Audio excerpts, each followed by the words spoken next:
Buddha's teachings to help you change your life. Let go of suffering, receive peace.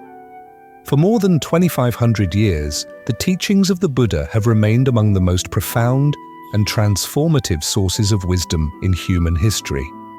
They are not tied to a particular culture, religion, or era. Instead, they speak directly to the human experience, to our pain, our desires, our fears, and the deep longing each of us has for peace and freedom. Buddhism does not ask us to worship a deity or accept dogma. Rather, it invites us to look inward, to examine the nature of our own mind, and to understand the causes of our suffering so that we can free ourselves from it. Modern life seems more chaotic and stressful than ever before. People live with non-stop pressure, comparison, and worry. Many feel disconnected from themselves, constantly seeking happiness outside while experiencing emptiness inside. Yet the Buddha taught that peace and freedom are always available, not by changing the world, but by changing the mind through wisdom and understanding. This article explores key Buddhist teachings that can help you radically transform your life. By letting go of the mental habits that create suffering, you can open the door to profound inner peace. We will explore the nature of suffering, the cause of dissatisfaction, the importance of mindfulness, the art of letting go, and practical steps to cultivate a peaceful, liberated mind. Whether you are new to Buddhism or already familiar with its principles, this comprehensive guide aims to illuminate how the Buddha's teachings can serve as a practical roadmap to living with clarity, compassion, and freedom. Chapter 1. Understanding Suffering, the First Noble Truth. The universal experience, the starting point of the Buddha's path, is an honest recognition. Life contains suffering. The Pali term dukkha is often translated as suffering, but its meaning is broader: dissatisfaction, unease, stress, discomfort, and the sense that things are never quite how we want them to be. Dukkha appears in many forms: the pain of physical illness, the emotional suffering of loss, the anxiety of uncertainty, the disappointment of unmet expectations, the stress of constantly wanting more, the discomfort of change, the frustration of not being able to control everything. Even when life is going well, we often feel a subtle restlessness, a longing for something else, something more, or something different. Recognizing this truth is not pessimistic, it is liberating. The Buddha taught that unless we acknowledge the reality of suffering, we cannot begin to free ourselves from it. In the same way, a doctor cannot treat a disease that the patient refuses to identify. Why we must start with reality. Many people want happiness but avoid looking directly at their pain. They numb themselves with entertainment, shopping, food, alcohol, work, or distraction. Yet buried suffering does not disappear. It grows in the dark, quietly shaping our behavior and thoughts. The Buddha encourages us to turn toward our suffering with clarity, courage, and compassion. When we observe our discomfort honestly, without denial or judgment, we begin to understand it, and deep understanding is the foundation of liberation. Chapter 2. The cause of suffering, attachment, craving, and resistance. The second noble truth, samudaya. After recognizing the existence of suffering, the Buddha identified its cause, tanha, or craving. This craving takes many forms: the craving for pleasure, for control, for approval, for permanence, for certainty, for identity, for success, or for escape. At the heart of craving is a simple idea: I want things to be different from how they are. This craving divides into three main categories. 1. Craving for sense, pleasure, kama tanha. We chase pleasant experiences, delicious food, entertainment, sex, comfort, luxury. There is nothing wrong with pleasure, but when we depend on it for happiness, it becomes a trap. We experience pleasure, we want more, and when it fades, we feel empty. 2. Craving for becoming, bhavatanha. We hunger for identity, success, recognition, achievement, or future conditions that we think will make us whole. This form of craving fuels the modern self-improvement industry, always striving, never satisfied. 3. Craving for non-becoming, vibhava-tanha.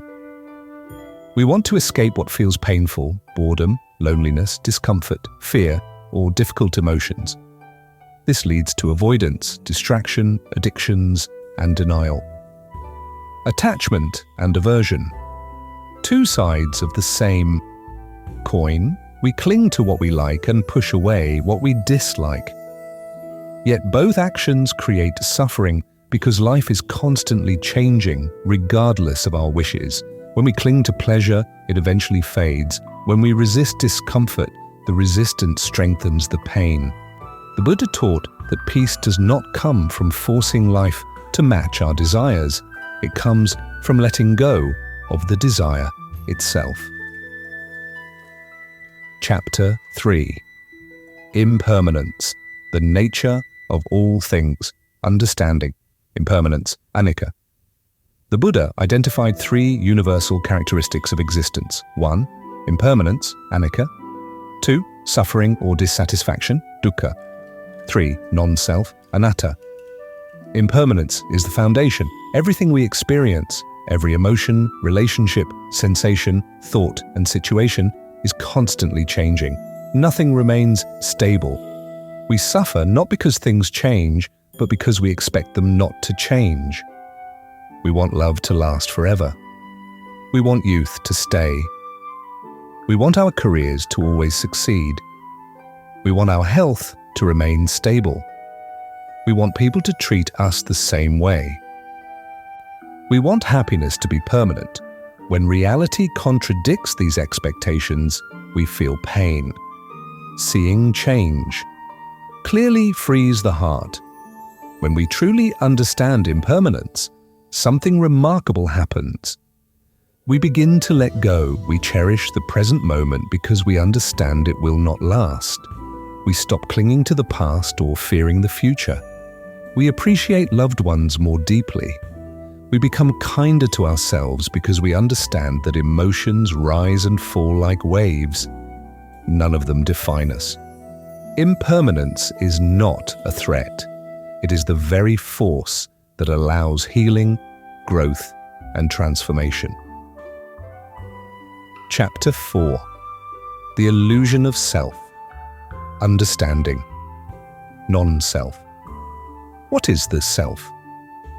Most people believe there is a solid, fixed me, a personality, identity, or soul that stays the same throughout life. But the Buddha taught that our sense of self is a mental construction, not a permanent entity. Thoughts, emotions, memories, preferences, and personality traits are constantly shifting. The body replaces itself at the cellular level. Our minds transform through experience. Why believing in a fixed self causes suffering? When we cling to an identity, I am this kind of person, I must succeed, I must be admired, I cannot fail, we feel threatened whenever reality contradicts it.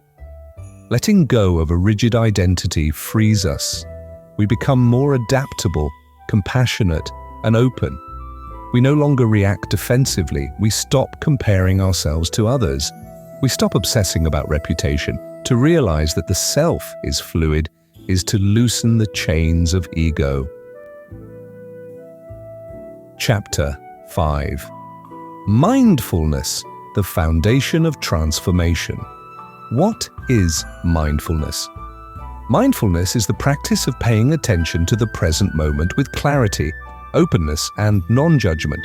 It is not passive observation, it is active awareness. To be mindful is to see your thoughts without being lost in them, your emotions without being controlled by them, your sensations without reacting automatically, your desires without following them blindly, your fears without running from them. Mindfulness trains the mind to stay grounded in reality rather than drifting into restlessness, stories, or illusions.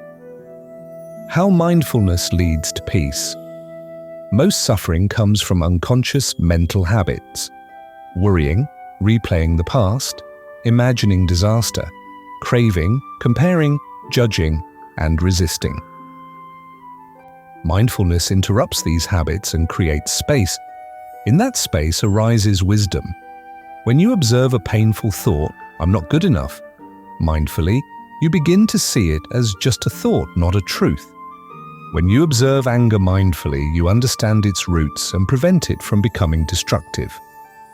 Mindfulness is the key that unlocks insight, compassion, and freedom. Chapter 6. Letting Go, the Heart of Relief. Letting go is not losing. Many people misunderstand the idea of letting go. It does not mean suppressing emotions, rejecting relationships, or giving up responsibilities. Letting go means releasing your psychological grip, the craving, clinging, and resistance that creates suffering. You can enjoy a beautiful moment without clinging to it. You can love someone deeply without trying to control them. You can pursue goals without depending on them for self-worth. You can feel sadness without drowning in it. Things we must let go of. 1. Letting go of expectations. Expectations create disappointment. Replace expectations with intention and presence. 2. Letting go of control. We try to control outcomes, people, and circumstances, but life cannot be controlled. Letting go brings freedom, trust, and peace. 3. Letting go of the past. The past lives only in memory. Clinging to it blocks growth.